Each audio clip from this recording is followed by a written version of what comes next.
নমস্কাৰ ফেচবুক লাইভৰ এই অনুষ্ঠানটোলৈ আপোনালোক সকলোকে আকৌ এবাৰ আদৰণি জনাইছো। আশা কৰো আপোনালোক সকলোৱে ভালে আছে আৰু এইকেইটা দিন বহুখিনি নতুন খবৰো আহি আছে, নতুন খবৰো আহিব। সেইকাৰণে মই মনতে ভাবিলো যে কেইটামান কথা আপোনালোকৰ লগত একেলগে পাতি লওঁ, যাতে আমি সকলোৱে ইজনে সিজনৰ খবৰবিলাক গম পাই থাকিব পাৰোঁ। প্ৰথমতে মই আপোনালোকক জনাব খুজিছোঁ যে অহা 20 তাৰিখে ভাৰতৰ প্ৰধানমন্ত্ৰী নৰেন্দ্ৰ মোদী ডাঙৰীয়া অসমলৈ আহিব। প্ৰধানমন্ত্ৰী ডাঙৰীয়াই এইবাৰ অসম ভ্ৰমণৰ সময়ছোৱাত কেইবাটাও গুৰুত্বপূৰ্ণ কাৰ্যসূচীত অংশগ্ৰহণ কৰিব। লোকপ্ৰিয় গোপীনাথ বৰদলৈ আন্তৰ্জাতিক বিমানবন্দৰ, গুৱাহাটীৰ যিটো বিমানবন্দৰ, তাক অত্যন্ত সুন্দৰভাৱে নিৰ্মাণ কৰি উলিওৱা হৈছে। প্ৰায় 4,000 কোটি টকা ব্যয়েৰে নিৰ্মাণ কৰি উলিওৱা এই নতুন টাৰ্মিনেল বিল্ডিংটো চালে একেবাৰে আমি চকুটো তাৰ পৰা লৈ আহিব নোৱাৰোঁ আৰু সকলো ফালৰ পৰা অপূৰ্ব সুন্দৰ ব্যৱস্থা আৰু এই গোটেই বিমানবন্দৰটো নিৰ্মাণ কৰোঁতে আমাৰ অসমৰ বাঁহ ব্যৱহাৰ কৰা হৈছে আৰু বিমানবন্দৰটোৰ যিটো শ্বেপ বা আকৃতি, সেই আকৃতিটো কপৌ ফুলৰ আৰ্হিত নিৰ্মাণ কৰা হৈছে।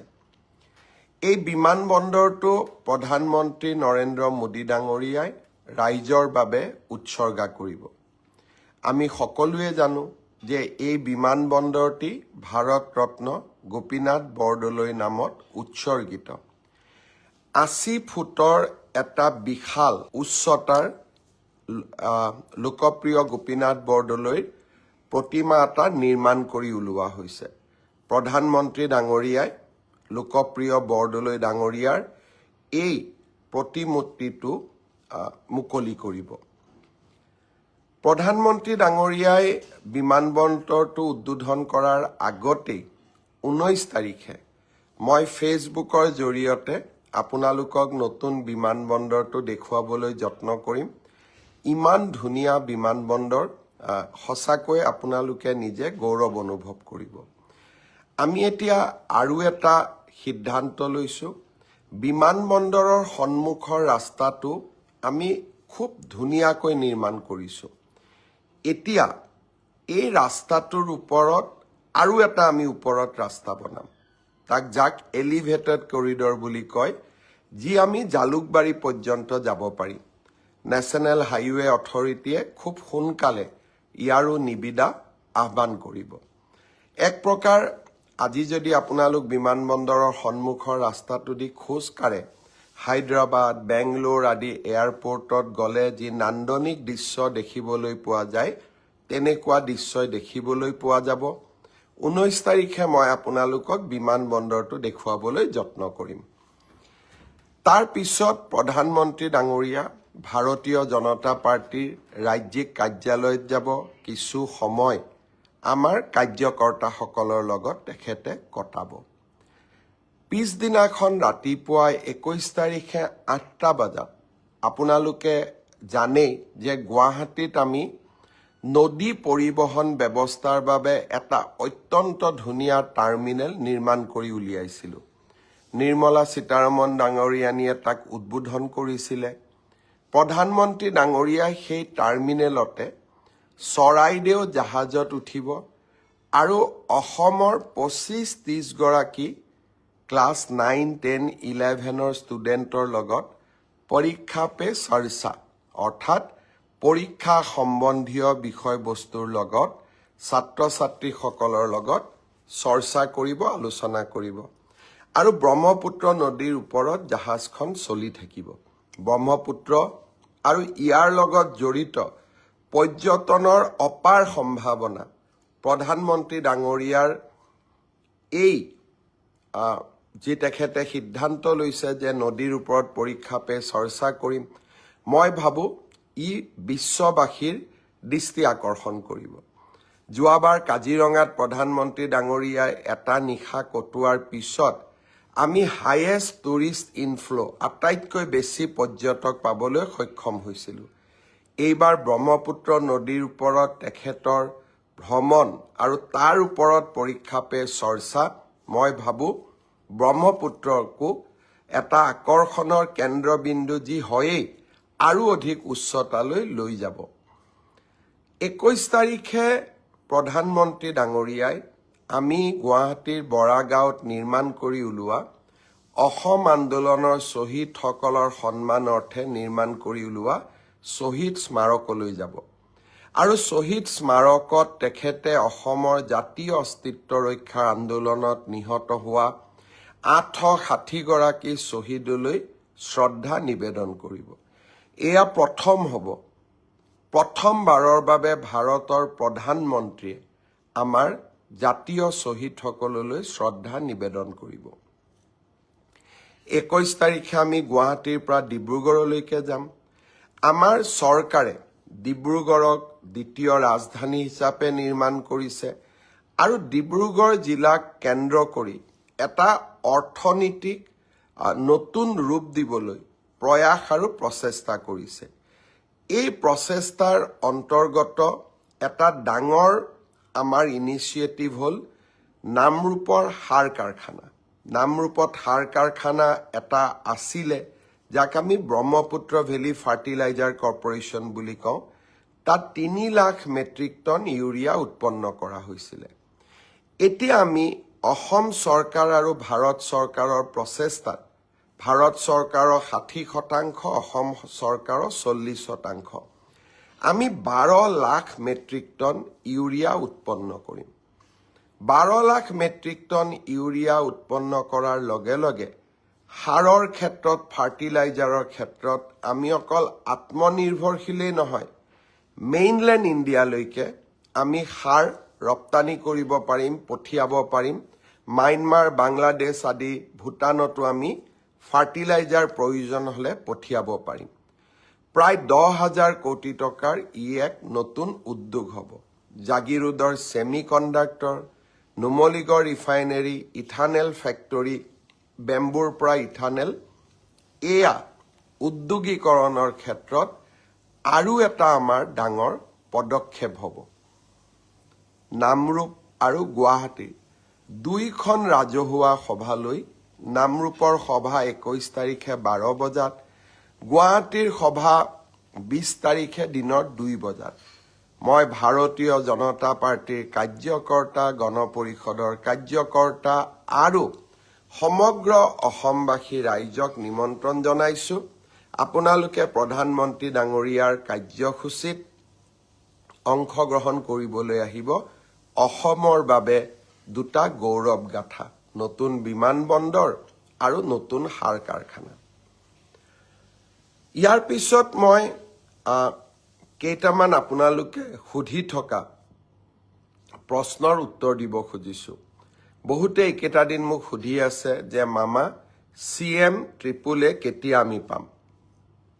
আপোনালোকে সকলোৱে জানে এইবাৰ আমি ৭৫,000 ল'ৰা ছোৱালীক মুখ্যমন্ত্ৰীৰ CM AAA এই আঁচনিৰ জৰিয়তে আমি তেওঁলোকক আত্মসংস্থাপনৰ সুবিধা আগবঢ়াম। নিৰ্বাচনৰ প্ৰক্ৰিয়া ইতিমধ্যে শেষ হৈছে আৰু কেইটামান ষ্টেপছ বাকী আছে। জানুৱাৰী মাহৰ 15 তাৰিখৰ পিছত আমি CM AAA কোন তাৰিখৰ পৰা দিম সেই বিষয়ে আপোনালোকক অৱগত কৰিম। আৰু প্ৰত্যেকখন জিলাৰ সদৰত আমি এটা অনুষ্ঠান পাতি এই CM AAA এই আঁচনিটোৰ হিতাধিকাৰীসকলক আমি ধন বিতৰণ কৰিম। যিমান কেইখন জিলাৰ সদৰত পাৰোঁ মই যাম আৰু যিকেইখনত মই যাব নোৱাৰোঁ আমাৰ মন্ত্ৰীসভাৰ সদস্য বিশেষকৈ উদ্যোগ মন্ত্ৰী ডাঙৰীয়া নিজে গৈ আপোনালোকক বিতৰণ কৰিব। আমি নিশ্চিতভাৱে নিৰ্ধাৰিত সময় এই বিত্তীয় বৰ্ষ ফেব্ৰুৱাৰী মাহৰ জানুৱাৰীৰ 15 তাৰিখৰ পিছত আৰু ফেব্ৰুৱাৰী মাহৰ প্ৰথম 15 দিনৰ ভিতৰত এই আঁচনিৰ ধন আপোনালোকৰ মাজত বিতৰণ কৰিম। ইয়াৰ পিছত বহুকেইজনে মোক নিযুক্তিৰ বিষয়ে সুধি আছে। সকলোৱে জানে যে ডাইৰেক্টৰেট অফ হেল্থ ছাৰ্ভিচ আৰু ডাইৰেক্টৰেট অফ মেডিকেল এডুকেশ্যন অৰ্থাৎ স্বাস্থ্য বিভাগৰ নিযুক্তিসমূহ আমি 22 তাৰিখে দিম। কিন্তু চাহ বাগিচাৰ 3% ৰিজাৰ্ভেশ্যনত যিসকলে চাকৰি পাইছে তেওঁলোকক আমি নিযুক্তি পত্ৰ 23 তাৰিখে দিম। এটা নিযুক্তি সকলোৰে বাবে নিযুক্তি 22 তাৰিখে হ'ব আৰু চাহ বাগিচাৰ ল'ৰা ছোৱালীখিনিৰ বাবে আমি 23 তাৰিখে নিযুক্তি পত্ৰ বিতৰণ কৰিম। এতিয়া দ্বিতীয় প্ৰশ্নটো মোক কৰি আছে বহুতে যে এডিআৰিৰ নিযুক্তি কেতিয়া হ'ব। আৰু প্ৰশ্ন কৰোঁতে দুই এজনক মই অধৈৰ্য হোৱাও দেখা পাইছোঁ। যোৱাবাৰো এডিআৰিৰ নিযুক্তিৰ ফলাফল ঘোষণা আৰু নিযুক্তিৰ মাজত যথেষ্ট সময় আমি লৈছিলোঁ। কাৰণ যিসকলে খুব সোনকালে ইম্পেচেণ্ট হৈ যায় তেওঁলোকক মই এটা কথা বুজাব খোজোঁ যে আমাৰ যুৱক সমাজৰ বা উদীয়মান যুৱকসকলৰ আমি সকলো কথাতে অধৈৰ্য, আমাক সকলো কথা সোনকালে লাগে। কিন্তু চৰকাৰে হাতীৰ দৰে খোজকাঢ়ে, লাহে লাহে লাহে লাহে খোজকাঢ়ে যাতে ভুল হৈ নাযায়। এডিআৰিৰ তৃতীয় আৰু চতুৰ্থ বৰ্গৰ নিযুক্তিৰ পিছত 38টা বিভাগত ইয়াক আমি বিতৰণ কৰিব লাগে। 38টা বিভাগে প্ৰায় 60টাতকৈ অধিক সঞ্চালকালয়ৰ মাজত সমূহ বিতৰণ কৰিব লাগে। তাৰ পিছত তেওঁলোকক আকৌ অসমৰ বিভিন্ন জিলাত ভাগ কৰি আমি নিযুক্তি দিব লাগে। জিলা বিষয়াসকলে তেওঁলোকক ব্লক বা আন আৰু তলৰ কাৰ্যালয়লৈকে প্ৰেৰণ কৰিব লাগে। ই এটা ডাঙৰ প্ৰক্ৰিয়া। ইয়াৰ মাজতে দিব্যাংগ যিসকল 3% দিব্যাংগ যিসকলে চাকৰি পায় তেওঁলোককো আমি মেডিকেলি আৰু এবাৰ পৰীক্ষা কৰিব লাগে গুৱাহাটী চিকিৎসা মহাবিদ্যালয়ত। এই গোটেই প্ৰক্ৰিয়াখিনি সমাপ্ত কৰোঁতে আমি ডিচেম্বৰ মাহলৈকে আমাক সময় লাগিব। জানুৱাৰী মাহৰ 10 তাৰিখৰ আগতে আমি চতুৰ্থ বৰ্গ এডিআৰিত যিসকলে উত্তীৰ্ণ হৈছে তেওঁলোকক আমি নিযুক্তি পত্ৰ দিম আৰু জানুৱাৰী মাহৰ 15 তাৰিখৰ আশে পাশে তৃতীয় বৰ্গত যিসকলে উত্তীৰ্ণ হৈছে তেওঁলোকক আমি নিযুক্তি পত্ৰ বিতৰণ কৰিম। ইয়াৰ পিছত আৰু কেইটামান বিভাগৰ নিযুক্তি পত্ৰ আছে। ইঞ্জিনিয়াৰৰ নিযুক্তি পত্ৰ আছে, এগ্ৰিকালচাৰ ডিপাৰ্টমেণ্টৰ নিযুক্তি পত্ৰ আছে আৰু বহুখিনি বিভাগীয় নিযুক্তি পত্ৰ আমাৰ সন্মুখত আছে। বিভাগীয় নিযুক্তি পত্ৰখিনি আমি ফেব্ৰুৱাৰী মাহৰ 10 তাৰিখৰ আগতে আমি শেষ কৰিম। কাৰণ নিৰ্বাচনৰ মডেল কোড অফ কণ্ডাক্ট যোৱাবাৰ 27 ফেব্ৰুৱাৰীত আহিছিল আৰু সেইকাৰণে আমি অত্যন্ত সচেতন যাতে মডেল কোড অফ কণ্ডাক্ট হোৱাৰ আগতে আমি নিযুক্তি পত্ৰসমূহ দি সমাপ্ত কৰিব পাৰোঁ। সৰ্বশিক্ষা অভিযানৰ যিসকল শিক্ষক স্পেচিয়েল ৰিক্ৰুটমেণ্ট ড্ৰাইভৰ জৰিয়তে চৰকাৰলৈ আহিব তেওঁলোকৰো নিযুক্তিৰ পত্ৰ প্ৰদানৰ প্ৰক্ৰিয়া আমি ফেব্ৰুৱাৰী মাহৰ 10 তাৰিখৰ আগতে শেষ কৰিম। আপোনালোক নিশ্চিত থাকক, সকলোৱে নিযুক্তি পত্ৰ পাব যিসকলে উত্তীৰ্ণ হৈছে। আমি অধৈৰ্য হ'ব নালাগে। কোনোবাই কৈছে মই প্ৰাইভেট চাকৰি এৰি দিলোঁ, চৰকাৰে এই কথাবিলাক বিবেচনাত নলয়। চৰকাৰে মাত্ৰ যাতে আপোনালোকে চাকৰি কৰাৰ পিছত দৰমহা পায়, পেঞ্চন পায়, চাকৰি কাৰ্যকালত যাতে বিপদত নপৰে, সেইকাৰণে আমি নিযুক্তি পত্ৰসমূহ ভাবি চিন্তি আমি সুন্দৰ কৰি দিব যত্ন কৰোঁ। আৰু অকণমান ভাল কৰি দি থকাৰ কাৰণে যোৱা 5টা বছৰত মোৰ চৰকাৰৰ দিনত কোৰ্টত কেছ হোৱা নাই, নতুনকৈ চাকৰি পোৱা ল'ৰা ছোৱালীয়ে কষ্ট পোৱা নাই, আৰু এটা সুন্দৰ ব্যৱস্থা এটা আমি অসম চৰকাৰৰ ভিতৰত আমি নিৰ্মাণ কৰিব পাৰিছোঁ। আৰু তাৰ ফলাফল আজি সকলোৱে লাভ কৰিছে। 1.5 লাখ নিযুক্তি এটাও কোৰ্টত কেছ নোহোৱাকৈ। ই সাধাৰণ প্ৰাপ্তি নহয়। মোৰ আগত অসমত 14 গৰাকী মোতকৈ গুণী জ্ঞানী ব্যক্তিয়ে অসমৰ মুখ্যমন্ত্ৰীৰ আসনত অধিষ্ঠিত হৈছিল, কিন্তু কোনো এটা সময়তে 1.5 লাখ নিযুক্তিৰ প্ৰচেষ্টাই চলোৱা হোৱা নাছিল। অসমৰ দৰে ৰাজ্যৰ বাবে ই সপোনৰো অগোচৰ আছিলে। আজি আমি তাক বাস্তৱত ৰূপায়িত কৰিব পাৰিছোঁ। সপোন লগা কথাবিলাক আজি আমি বাস্তৱত প্ৰয়োগ কৰিব পাৰিছোঁ, সফল হ'ব পাৰিছোঁ। শ্ৰদ্ধাৰ ৰাইজ, প্ৰধানমন্ত্ৰী ডাঙৰীয়াক আমি বিদায় দি অহা 29 তাৰিখে গৃহমন্ত্ৰী ডাঙৰীয়াক অসমত আমি আমন্ত্ৰণ জনাম। 3টা ডাঙৰ কাম গৃহমন্ত্ৰী ডাঙৰীয়াই আমাৰ কাৰণে পালন কৰিবলৈ বা আমাৰ কাৰণে আমাৰ লগত আনন্দৰ সময়ত উপস্থিত থাকিবলৈ আহিব। মহাপুৰুষ শ্ৰীমন্ত শংকৰদেৱৰ জন্মস্থান বটদ্ৰৱাক আমি আটক ধুনীয়াকৈ সজাই তুলিছোঁ। বৰদোৱা থানকটো আমি সজাইছোৱেই। বৰদোৱা থানৰ লগত এটা অত্যন্ত সুন্দৰ প্ৰকল্প আমি নিৰ্মাণ কৰিছোঁ। ভাগৱতখন ৰাখিবৰ বাবে যিটো ভাগৱত গৃহ নিৰ্মাণ কৰিছোঁ, সি ইমান উচ্চত যে সঁচাকৈয়ে দেখিলে এক অনুপম আধ্যাত্মিক অভিজ্ঞতা আমাৰ মনলৈ আহে, মনটো শিহৰিত হৈ পৰে। কেইটামান দিন পিছত মই বৰদোৱালৈ গৈ আমি নিৰ্মাণ কৰা প্ৰকল্পটো আপোনালোকক ফেচবুকৰ জৰিয়তে দেখুৱাবলৈ চেষ্টা কৰিম। সেই প্ৰকল্পটো গৃহমন্ত্ৰী ডাঙৰীয়াই উদ্বোধন কৰিব। লগতে গুৱাহাটীত আমি জ্যোতি বিষ্ণুৰ নামেৰে 5,000 লোক একেলগে বহিব পৰাকৈ এটা আটক ধুনীয়া প্ৰেক্ষাগৃহ নিৰ্মাণ কৰিছোঁ। 5,000। এই 5,000 অডিটৰিয়ামটো গৃহমন্ত্ৰী ডাঙৰীয়াই উদ্বোধন কৰিব।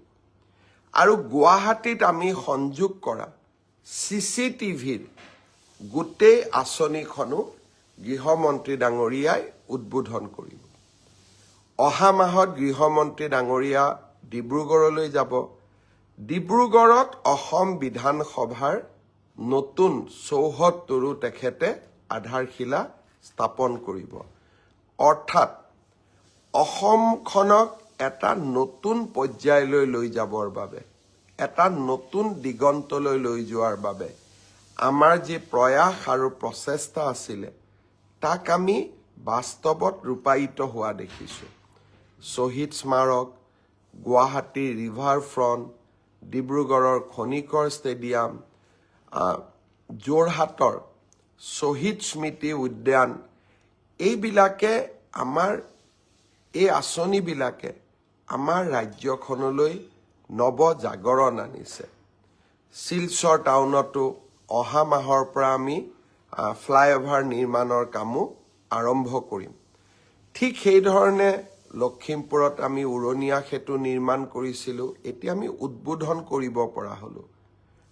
নামনিৰ পৰা উজনিলৈ, শিলচৰৰ পৰা ধেমাজিলৈ সমগ্ৰ ৰাজ্যখনতে উন্নয়নৰ এটা অদ্ভুত পৰিৱেশ আমি আজি দেখা পাইছোঁ।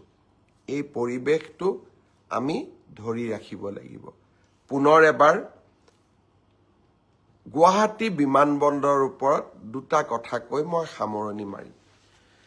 গুৱাহাটী বিমানবন্দৰখন অকল বিমান অহা যোৱা কৰক তাকে নকৰি বিমানবন্দৰখনক আমি অসমীয়া যুৱক যুৱতীৰ কৰ্ম সংস্থাপনৰ কাৰণে কেনেকৈ ব্যৱহাৰ কৰিব পাৰোঁ, এই চিন্তা মোৰ মূৰত আছিলে। এতিয়া গুৱাহাটী বিমানবন্দৰত এটা সুন্দৰ আমি এখন এৰো চিটি নিৰ্মাণ কৰিম। এৰো চিটিত কেইবাখনো হোটেল থাকিব, কনভেনশ্যন হল থাকিব, এমিউজমেণ্ট পাৰ্ক থাকিব। গোটেই ব্যৱস্থাটোৱে পৰ্যটকৰ বাবে আকৰ্ষণৰ কেন্দ্ৰবিন্দু হৈ পৰিব। সমান্তৰালভাৱে আমি গুৱাহাটী বিমানবন্দৰত বিভিন্ন বিমানসমূহৰ মেৰামতিৰ এটা হাব হিচাপে নিৰ্মাণ কৰিব খুজিছোঁ।